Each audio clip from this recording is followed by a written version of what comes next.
J'aimerais commencer par vous parler d'une boîte. Une boîte rare, une boîte précieuse, une boîte que l'on ne montre pas, que l'on garde près de soi, parfois même très près. Cette boîte, elle est enveloppée, elle est protégée, elle est scellée. On hésite avant de l'ouvrir, parce qu'on sait qu'une fois ouverte, il n'y aura plus de retour en arrière. Avant l'ouverture, tout est encore possible, le meilleur comme pour le pire. On l'imagine remplie de promesses, on la fantasme, on la respecte presque. Certains diraient même qu'on la sacralise. Alors on la regarde, on la soupèse, on la renifle un peu aussi. Parce qu'un trésor, ça a toujours une odeur. Et puis arrive ce moment terrible. Ce moment où la main tremble, où le couvercle cède, où la vérité se révèle. Et là, souvent on regrette. Parce qu'on découvre que ce trésor millénaire, ce secret jalousement gardé, ce mythe soigneusement emballé, c'était un testicrousti. Avec supplément frites, sauce algérienne, beaucoup de sauce algérienne. Et à ce moment-là, on pourrait dire, fallait pas ouvrir. Mais soyons honnêtes, le problème, c'est pas l'ouverture. Le problème, c'est que j'avais faim. Et je préfère être clair tout de suite. Si je parle autant de boîtes de nourriture, ce n'est pas une métaphore, c'est un vécu. Moi, j'ai un rapport très sain avec la nourriture. Je mange équilibré. Je mange équilibré, oui. Quand je prends un burger, je le prends avec des frites. Quand je prends une boisson, je la prends avec des frites. Puis quand je prends des frites, je les prends avec des frites. Si bien que, lorsque j'étais au lycée, j'étais dans le top 3 des garçons les plus gros, 3 fois. Si bien que, lorsque j'ai fait du saut à l'élastique, c'est l'élastique qui a sauté. Et ma chemise est tellement serrée, en dessous de cette magnifique robe d'avocat, qu'un bouton va sûrement pas tarder à aller se loger dans les yeux de Monsieur Perrier.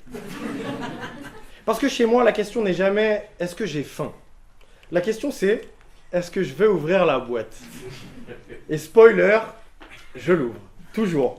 Alors évidemment, après, on m'explique que le problème, ce n'est pas ce qu'il y avait dedans. Le problème, c'est que j'ai ouvert. Comme si je n'avais pas soulevé le couvercle, les calories seraient restées théoriques. Comme si un grec fermé ne faisait grossir que l'imagination. Mais soyons sérieux 2 secondes. La boîte n'a pas créé mon obésité. Elle l'a révélée. Le gras était déjà là. La faim aussi. La responsabilité, elle, est arrivée après l'ouverture. Et c'est exactement là qu'on commence à comprendre le problème de la boîte de Pandore. Parce qu'ouvrir une boîte, ce n'est jamais créer le contenu. C'est accepter de le regarder. Et accuser Pandore d'avoir créé le mal, c'est un peu comme m'accuser d'avoir créé les frites en ouvrant la boîte. Parce que révéler, ce n'est jamais créer. Maintenant, je vais vous parler d'un sujet qui me touche de très près.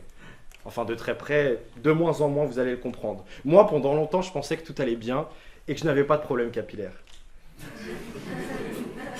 Et soyons sérieux, mesdames et messieurs, mes contours commencent à ma nuque.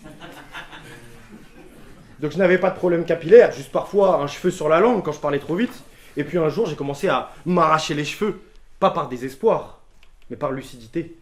Parce que les signes étaient là, mesdames et messieurs. Mais je faisais comme si de rien n'était. On m'expliquait que j'exagérais, que c'était tiré par les cheveux, qu'à un cheveu près, tout était encore sous contrôle.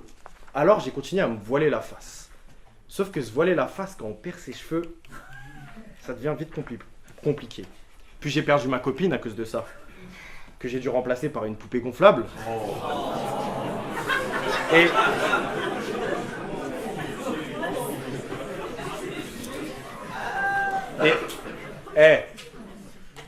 en vrai.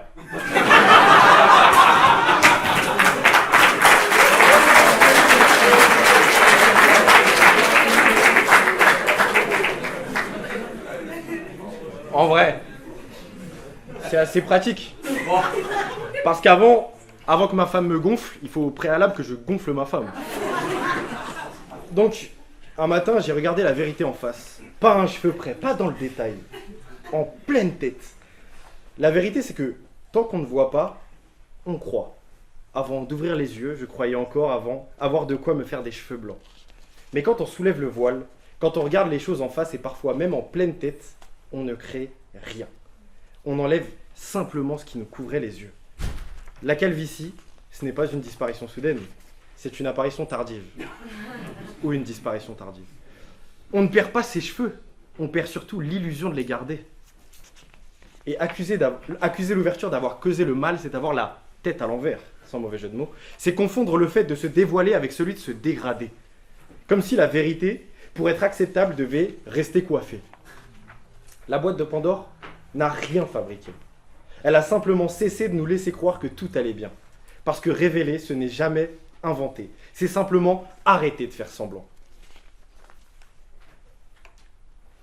Et on nous dit souvent qu'il vaut mieux ne pas ouvrir certaines boîtes, que parfois le mieux, c'est de ne pas savoir. Moi, j'ai essayé l'inverse. Je suis allé en Afghanistan. Et franchement, c'était super. Les paysages étaient magnifiques, les gens très, très accueillants, et l'ambiance, elle était vivante, très très vivante.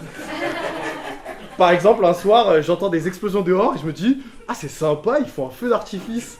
Puis je regarde par la fenêtre, il est 3h du matin, les rues sont désertes, les volets sont fermés, les gens sont couchés par terre. Mais bon, les feux d'artifice intimistes, ça existe. Puis un autre jour, j'entends des rafales. Je me dis « C'est fou comme ils applaudissent vite ici !» Très vite, très fort, toujours dans la même direction. Un public extrêmement concentré, pas un téléphone sorti, c'est super respectueux. Puis à un moment, je traverse la rue, tout le monde me crie dessus, dans une langue que je ne comprends même pas, ils me tirent par le bras, ils me plaquent derrière un mur. Je me dis, c'est gentil, ils ont vu que j'étais touriste, ils m'aident à traverser. Puis un peu plus tard, je passe un checkpoint, un type me parle avec un fusil braqué sur moi, je me dis, c'est fou comme ici, on fait les contrôles d'identité avec passion. Et puis il y a silence parfois, un silence total, même les oiseaux se taisent. Je me dis, c'est reposant, ils sont très forts en gestion de bruit. Moi, je ne me pose pas trop de questions, parce que tant qu'on ne pose pas de questions, tout va bien. Et tant qu'on ne sait pas, on peut toujours dire, je ne vois pas vraiment le problème. Et le problème, c'est justement cela. Ce n'est pas ce que j'ai vu. Le problème, c'est que j'aurais choisi de ne pas voir. Parce que ne pas ouvrir la boîte, c'est ne pas éviter le danger. C'est s'en fabriquer un en version supportable. Une version où les coups de feu deviennent des feux d'artifice, où les rafales se transforment en applaudissements. L'ignorance ne supprime pas la réalité, elle la requalifie. Elle change les mots pour ne pas changer les choses. Et pendant qu'on refuse d'ouvrir, le monde continue. Il avance, il frappe, il existe. Mais nous, on reste à distance, confortablement naïfs, convaincus que tant qu'on ne sait pas, on ne risque rien. Ne pas ouvrir la boîte, ce n'est pas être prudent, c'est choisir de ne pas comprendre où l'on met les pieds. Et une humanité qui refuse de savoir ne reste pas innocente, elle reste aveugle. Ouvrir la boîte, ce n'est pas aimer ce qu'on découvre, c'est accepter que le réel ne demande pas notre autorisation. Finalement, on aura passé 10 minutes à se demander s'il fallait ouvrir une boîte. Alors je vais être honnête avec vous. La mienne, je l'ai ouverte. Celle du début. Celle en papier alu, qui sentait la promesse et la sauce algérienne. Est-ce que ça m'a causé des problèmes? Oui. Est-ce que j'ai regretté? Oui. Est-ce que je recommencerai? Évidemment. Parce que le problème, ce n'est pas d'avoir ouvert la boîte. Le problème, c'est d'avoir cru qu'elle était diététique. La boîte de Pandore, c'est pareil. On ne lui reproche pas d'avoir ouvert. On lui reproche surtout d'avoir brisé l'illusion que tout était sain, léger et sans conséquence. Mesdames et messieurs, membres du jury, fallait-il ouvrir la boîte? Oui. Parce qu'une boîte fermée, c'est rassurant. Mais une boîte ouverte, ça nourrit.